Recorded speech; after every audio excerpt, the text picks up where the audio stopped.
Baik, selamat siang Pak Anas, Selamat siang. selamat siang Pak Antono. Siang ini kita bertemu untuk berdiskusi ya tentang agama dan sains dengan tamu kita yang tamu istimewa, yaitu Pak Muhammad Anas. Beliau adalah dosen di Universitas Brawijaya, khususnya di program studi Magister Ilmu Sosial. Iya, Brawijaya, saya di ya. situ. Di unit FP3M di MPK itu apa? Mata kuliah pengembangan kepribadian. Ya. Baik, saya akan membacakan secara singkat biodata. Beliau menyelesaikan pendidikannya S1 di Universitas Islam Negeri Yogyakarta, S2 dan S3 di Universitas Gadjah Mada, khususnya di bidang ilmu filsafat. Nah,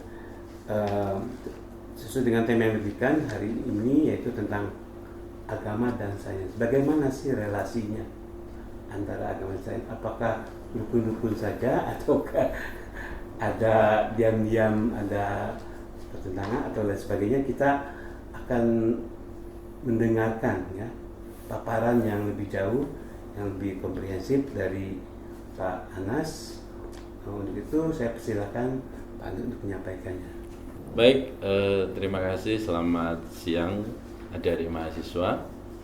Pada sesi kali ini saya akan mencoba untuk sedikit menggambarkan seperti tadi yang diminta oleh Mas moderator, Mas Indri, Mas Usman, untuk menggambarkan tentang posisi atau mungkin hubungan antara agama dan sains secara umum dulu. Nanti akan kita diskusikan secara lebih komprehensif begitu. Nah, adik-adik mahasiswa yang berbahagia, mungkin sebelum kita membahas mengenai hubungan agama dan sains, ada baiknya kita harus menelaah lebih dulu tentang secara filosofis, saya kira, atau secara lebih spesifik namanya epistemologis, posisi atau karakteristik dari sains dan agama itu sendiri. Sebagaimana kita tahu bahwa sains itu mempunyai karakter yang sangat fundamental. Yang pertama adalah karakter sains itu harus bercorak objektif. Objektif itu dalam perspektif filsafat ilmu, dia mengabaikan asumsi-asumsi yang bersifat subjektif, atau dalam bahasa sederhananya adalah asumsi yang bersifat emosi atau prejudice, istilahnya Gadamer begitu, atau mungkin istilah-istilah yang memang di luar hal yang bisa diterima secara umum begitu. Ini kalau kita benturkan secara langsung dengan agama, tentu akan dalam tanda petik seakan-akan memang berbeda, karena agama salah satu coraknya itu bersifat subjektif. Kenapa disebut subjektif? Karena agama berkaitan dengan keyakinan masing-masing individu terhadap Tuhan atau kekuatan atau arti kudrati yang dia yakini, beserta doktrin atau dogmanya. Sehingga kemudian kalau kita benturkan begitu, maka seakan-akan karakteristik yang pertama ini akan cukup berbenturan begitu. Nah, bagaimana kemudian kita akan mencoba merelasikan atau menghubungkan, nanti akan ada pembahasan tersendiri. Yang pasti bahwa satu karakter yang pertama ini kita bisa melihat ada kekhasan masing-masing. Yang satu mengejar nilai atau pengalaman keagamaan dia sebagai seorang yang beragama. Yang satu dia mengabaikan unsur-unsur subjektif dan tentu untuk mengejar hal yang bersifat objektif.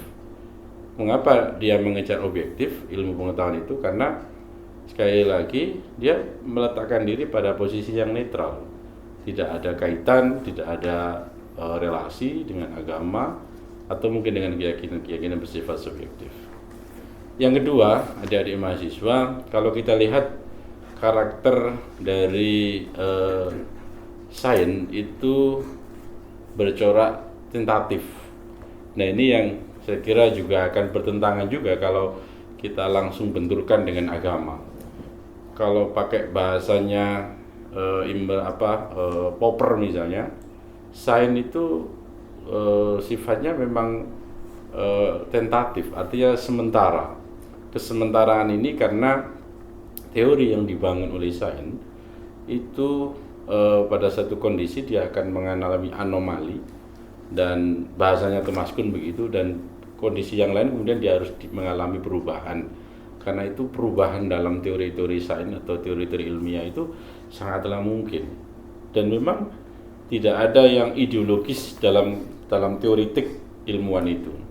Yang ideologis dalam ilmuwan modern itu adalah soal keyakinannya bahwa yang mampu mengatasi persoalan ini, persoalan corona misalnya, itu adalah sains gitu. Itu yang ideologis dari para saintis atau para ilmuwan. Tetapi mereka tetap berkeyakinan bahwa kalau bahasanya Popper itu error elimination itu harus diterapkan dalam aktivitas ilmiah.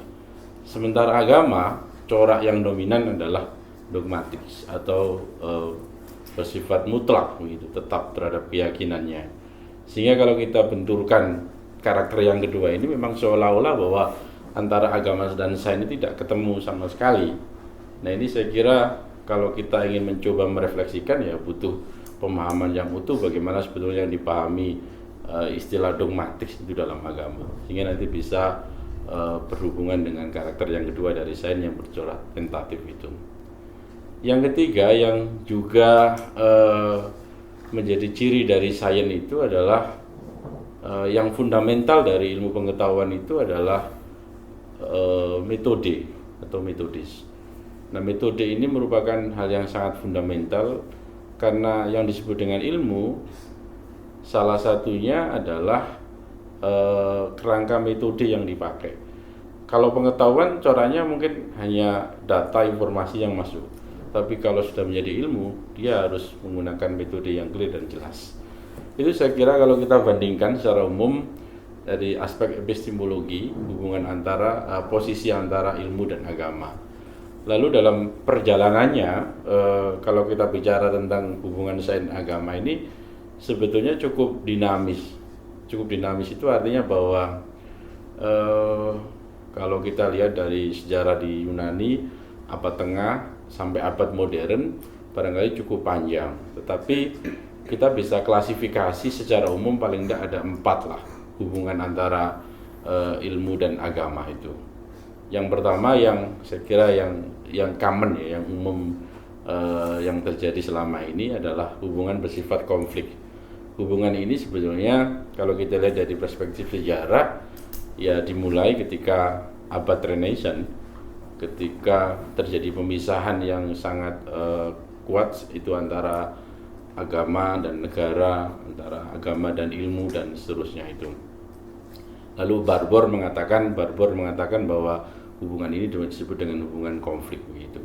Tapi hubungan konflik sebetulnya untuk hari-hari ini saya kira tidak terlalu banyak dibahas, kalau tidak terlalu banyak diungkapkan, karena kita semua menyadari bahwa era ini bukan era lagi dalam arti yang berseteru begitu, tapi era yang bagaimana kita bisa berjalan dengan bersama dan seterusnya.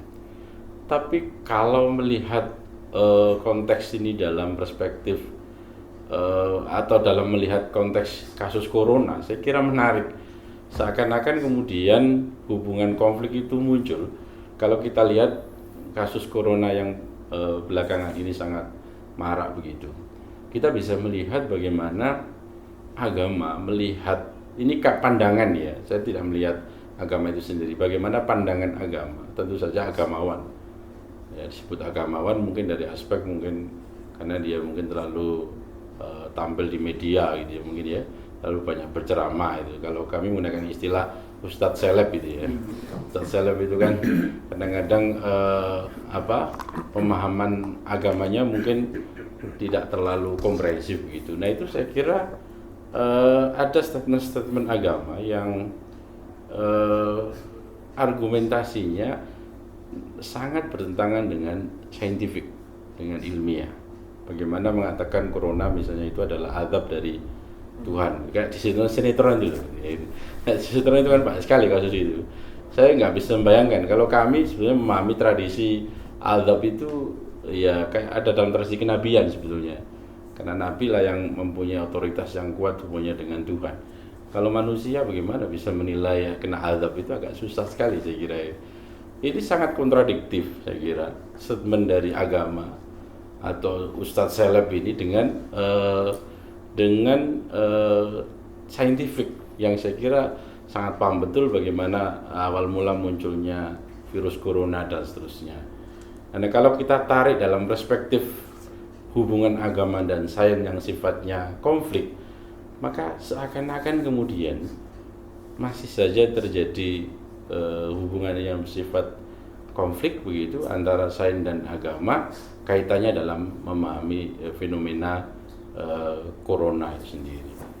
Ada juga hubungan yang bersifat independensi.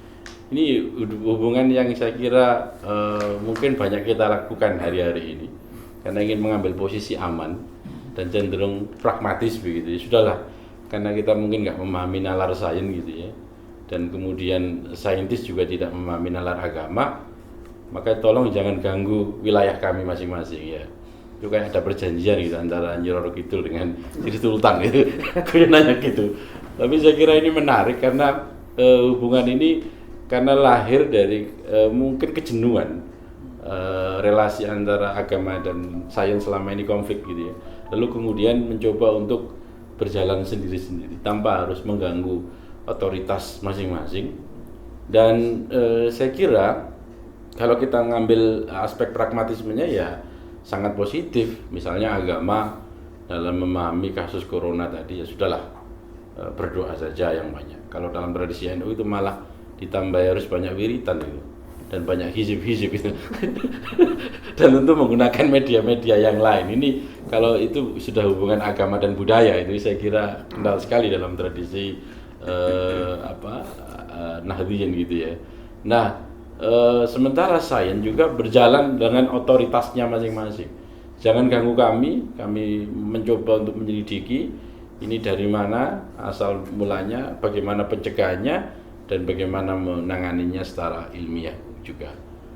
Nah, saya kira mungkin ini yang common yang terjadi di bangsa kita hari ini kalau kita lihat potretnya. Tapi kemudian kalau kita lihat dari aspek pragmatisnya ya nyaman kita. Udahlah, dengan begitu ya saya tetap menggunakan aspek sains untuk kemudian untuk melakukan pencegahan, tapi saya tetap kemudian menyandarkan aspek kepada menyandarkan ketuhanan sebagai sandaran untuk berdoa agar tidak terkena virus corona. Kalau kita lihat dari aspek positifnya begitu.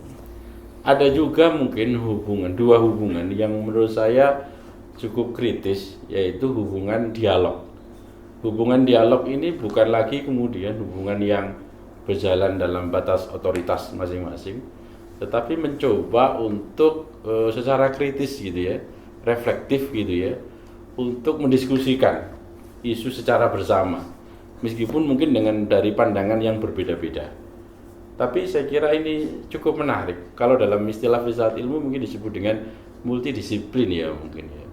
Multidisiplin itu ada satu objek kajian begitu, lalu kita keroyok bersama. Nah, ini yang mengeroyok ini adalah agama dan sains. Mari kita refleksikan begitu. Barangkali ada. Nah, ini catatannya adalah barangkali ada mungkin hal-hal yang bisa kita saling memberi masukan dan kritik gitu. Kritik atau kekurangan dari pandangan kita masing-masing. Jadi arah dari hubungan dialog ini adalah memberikan masukan dan kekurangan. Barangkali dalam perspektif kita masing-masing itu mempunyai kekurangan dan kelemahan atau kelebihan dari masing-masing. Ini saya kira juga cukup menarik karena dalam konteks ketika kita melihat sesuatu atau menyelesaikan persoalan, kita tidak bisa angkuh mungkin, bisa juga kemudian kita harus melihat dalam perspektif postmodern gitu, bahwa semua bisa ikut masuk menyelesaikan persoalan itu saya kira. Nah, meskipun dimungkinkan kemudian kalau bicara dialog ya jangan hanya agama dong, perspektif mistis kan bisa ya bisa aja, cuman konteks kita hari ini adalah bicara tentang relasi agama dan sains dalam konteks dialog. Yang terakhir adalah hubungan yang bersifat integratif. Ini yang saya kira kemudian polanya adalah mencari titik temu atau benang merah ketika mendiskusikan satu hal. Jadi kalau yang dialog tadi itu polanya hanya untuk memberi masukan dan mungkin kritik gitu ya, atau evaluasi, tapi yang integratif ini polanya sudah menarik benang merah itu dari apa yang mereka diskusikan tentang isu bersama. Bisa saja kemudian misalnya mendiskusikan hal yang sangat besar. Yang paling kontroversial kan mendiskusikan mengenai teori penciptaan alam. Seringkali antara ilmuwan dan teolog itu berseberangan dalam konteks ini. Sampai kemudian Ian Barbour itu membuat klasifikasi, bisa jadi muncul dari refleksi kedua tokoh atau ilmuwan dan agamawan ini, disebut dengan istilah teologi alam begitu. Sifatnya adalah bagaimana kemudian kita merefleksikan begitu temuan-temuan ilmiah itu untuk bersifat positif pada agama begitu, yang bersifat positif pada agama, atau sebaliknya teologi alamiah, yaitu mencoba untuk mempertanggungjawabkan doktrin agama secara saintifik. Itu saya kira hal yang sangat positif juga kalau kita lihat. Tetapi saya melihat hubungan yang bersifat integratif itu levelnya agak tinggi. Itu mungkin dilakukan oleh teman-teman yang sudah dosen kelasnya itu. Tapi kalau teman-teman yang masih levelnya dalam arti masih belajar begitu untuk mencoba mendalami ini, mungkin baru di level dialog paling tidak itu. Atau kalau common begitu masyarakat awam ya yang independen itu sih saya kira yang agak susah untuk mendialogkan. Tapi saya kira tipe itu memang berjalan sangat, dalam konteks ini berjalan cukup dinamis, tergantung menurut saya adalah isu-isu yang dibicarakan bersama. Kalau isu tentang corona begitu, saya kira agak susah kemudian mencoba melihatnya dalam perspektif integratif. Yang paling mungkin adalah dalam perspektif dialog. Kalau integratif itu gimana itu mencari benang merah antara temuan ilmiah dengan takdir Tuhan tentang corona itu. Itu saya kira juga perlu kita lihat secara lebih jeli gitu, bagaimana menempatkan 4 pola hubungan itu dalam konteks isu-isu yang kita bahas. Saya kira itu mungkin sedikit gambaran tentang hubungan antara ilmu dan agama. Terima kasih. Terima kasih sekali lagi saya ucapkan kepada Pak Muhammad Anas untuk paparannya. Dari paparan yang disampaikan, kita melihat bagaimana ternyata sains dan agama itu tidak statis semuanya, tapi ada dinamika, dan dilihat bahwa ada tahapan-tahapan dari relasi antara sains dan agama, mulai konflik ketika pada masa yang lampau, kemudian berlanjut ke tahap independensi, ya mungkin sekarang seperti itu ya, dan juga ada tahap dialogis.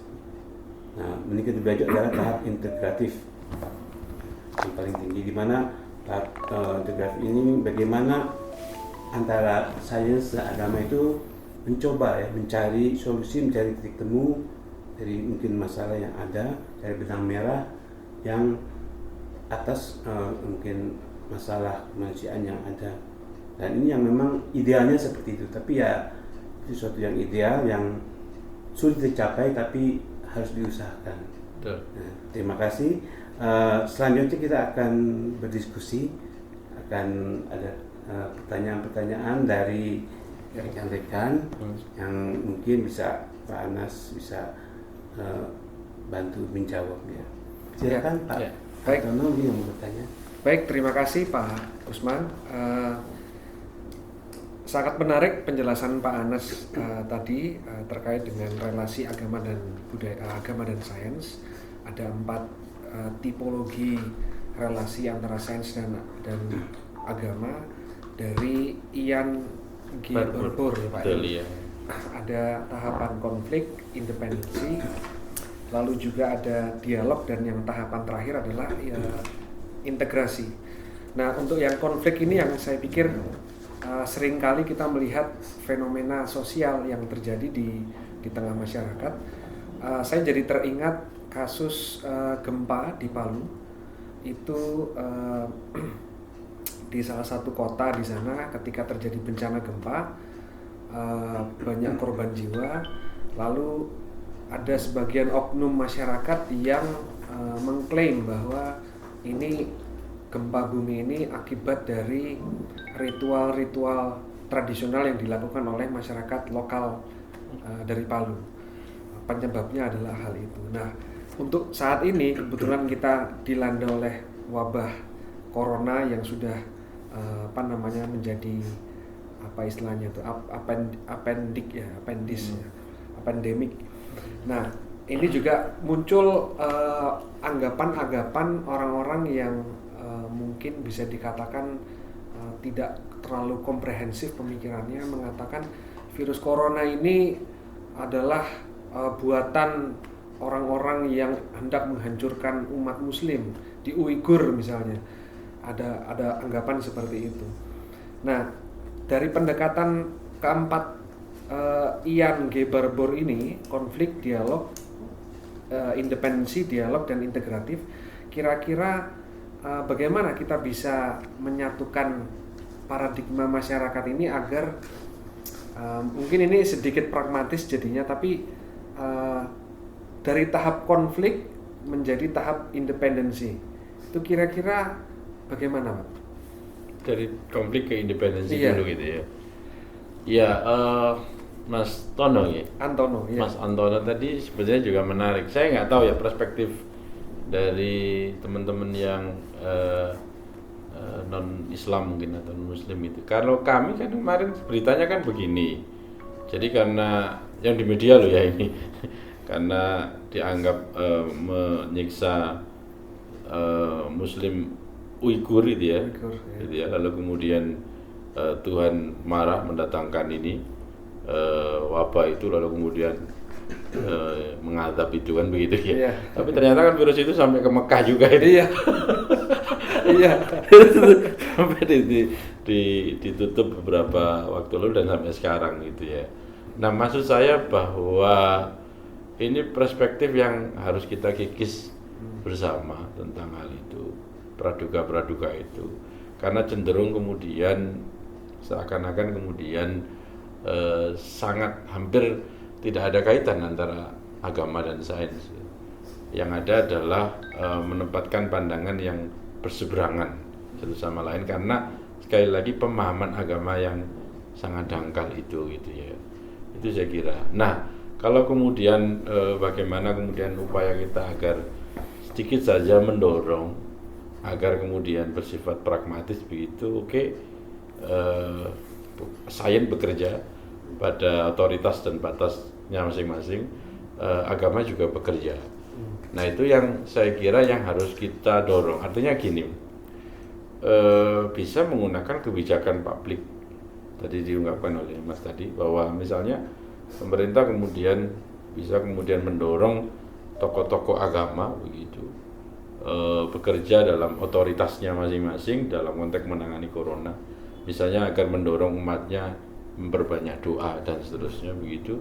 Sementara di level saintis, ilmuwan gitu ya, juga bekerja dengan sangat gigih agar kemudian mampu menemukan solusi dan obatnya.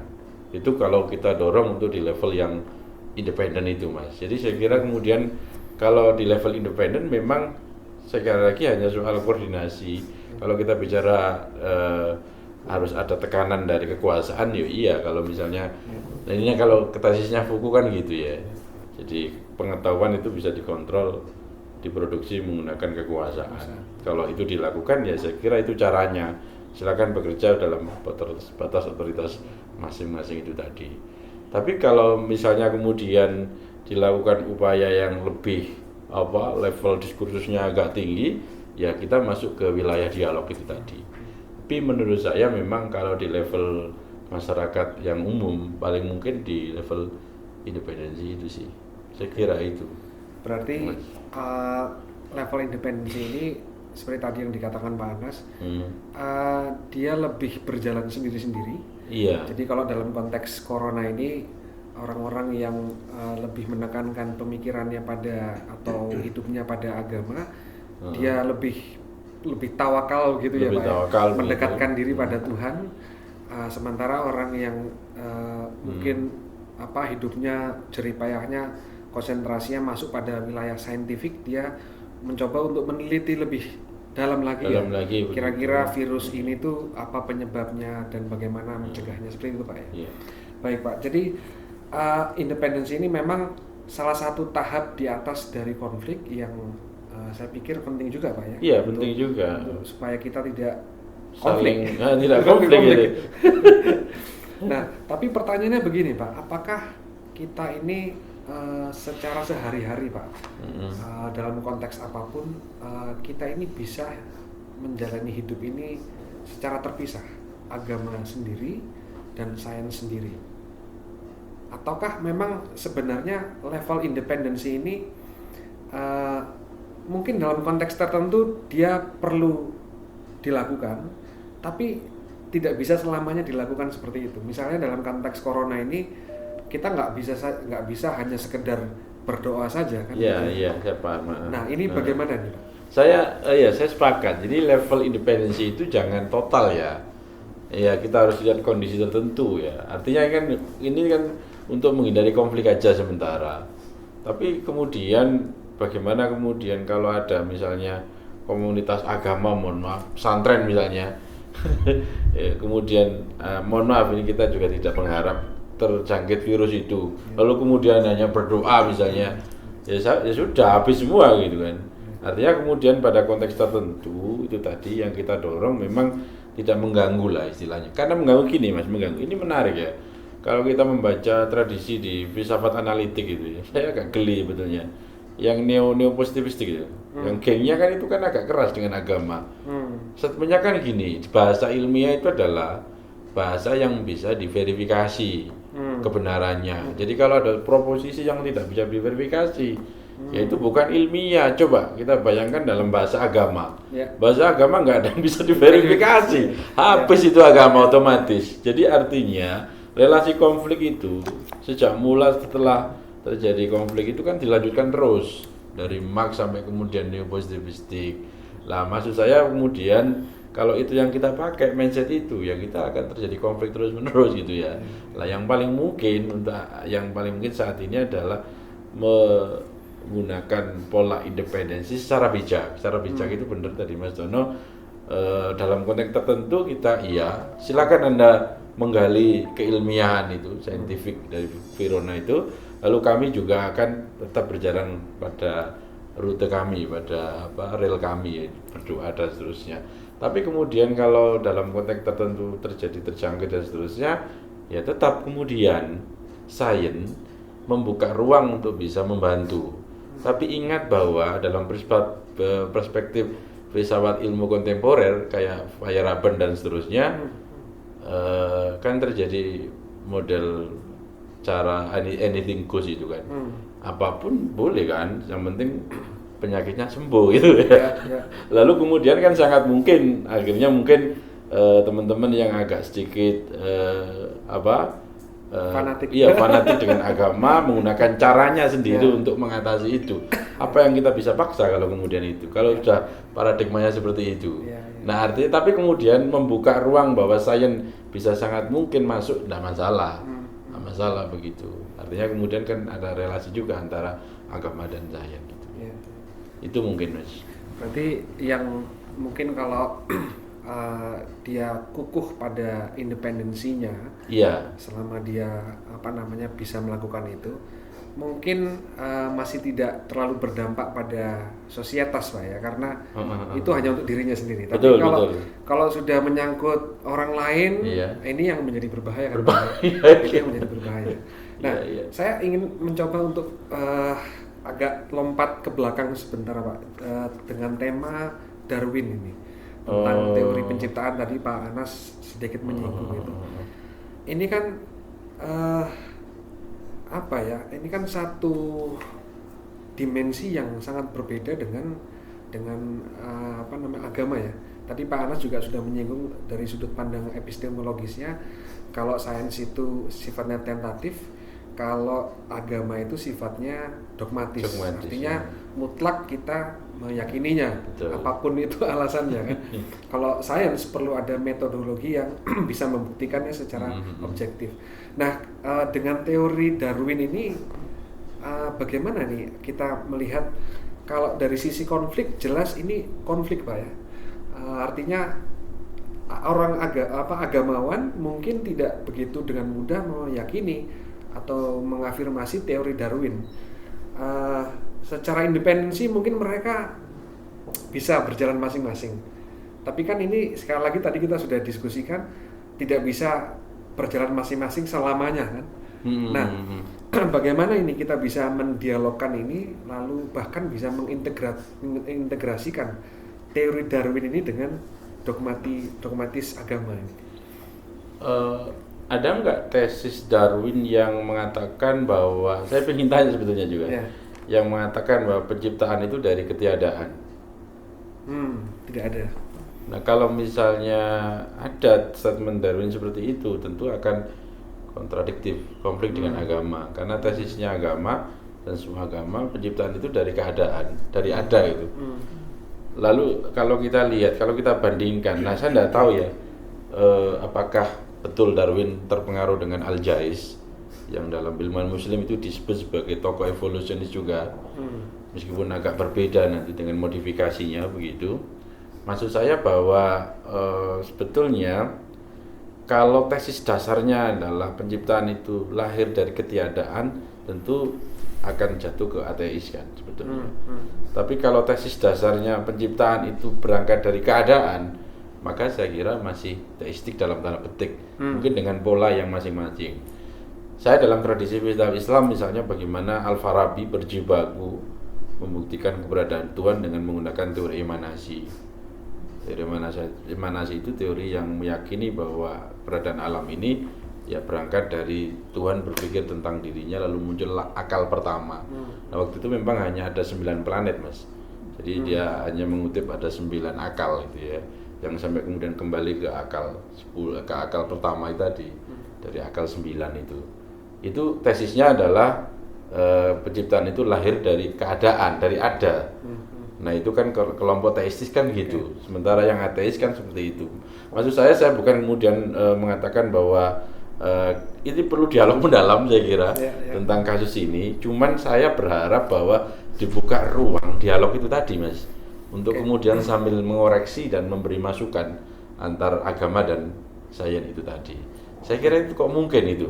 Karena saya melihatnya dalam premis-premis agama itu, Mas, itu tidak tunggal kok, banyak juga penafsiran yang saya kira kok sangat mungkin nanti bisa beririsan dengan sains gitu. Sekali lagi tesis saya saat tadi, agama itu rasional, rasional itu agama. Kalau itu kemudian kita jelantrehkan ke wilayah yang lain, itu saya kira kok bisa itu berjalan itu. Ya, menarik tadi. Ternyata Pak Anas tadi sudah memberikan pendasaran bahwa teori Darwin ini sebenarnya juga berangkatnya bukan dari ateisme atau ateistik ya. Sebenarnya sudah cenderung mengiyakan terhadap nilai-nilai ketuhanan kan. Gitu. Jadi selanjutnya ini perlu kita dialogkan dan bahkan mungkin bisa kita integrasikan. Betul, saya kira itu menarik. Mungkin pertanyaan terakhir Pak ya. Karena ini penting. Sebenarnya karena mata kuliah ini kan salah satu tujuannya adalah memunculkan kesadaran toleransi. Bagaimana nih mungkin bisa Pak Anas sedikit rangkum relasi agama dan sains ini penting untuk kita pelajari, kita ketahui agar bisa tercipta masyarakat yang toleran gitu. Iya, saya berharap bukan hanya toleran di masyarakatnya saja, tapi toleran di penggedenya, ilmuannya dan saintisnya dan agamawannya itu. Karena kalau sikap itu yang kita buka, maka saya kira kita akan tetap optimis untuk membicarakan ini dalam peradaban yang lebih tinggi, Mas. Dan sekali lagi bahwa kalau begitu kita bisa melumpuhkan tesisnya yang ideologis dari orang-orang modern bahwa satu-satunya kan katanya yang mampu menyelamatkan peradaban manusia itu adalah ilmu. Ya kita tambahilah, satu-satunya yang mampu dua yang mampu menyelamatkan peradaban manusia adalah sains dan agama. Gitu. Saya kira itu. Terima kasih. Baik, itulah tadi kita diskusi kita dengan Pak Anas. Kiranya apa yang sudah dipaparkan dan juga dari diskusi yang terjadi boleh kita mendapatkan manfaatnya ya. Jadi bagaimana kita menyikapi ke depan dalam kita kehidupan beragama, bagaimana kita menyikapi sains di zaman sekarang ini dalam kehidupan kita, terutama di Indonesia yang religius, bagaimana menempatkan segala sesuatu itu dengan porsi yang sesuai dengan konteks dan budaya di Indonesia. Sekian, terima kasih, sampai ketemu.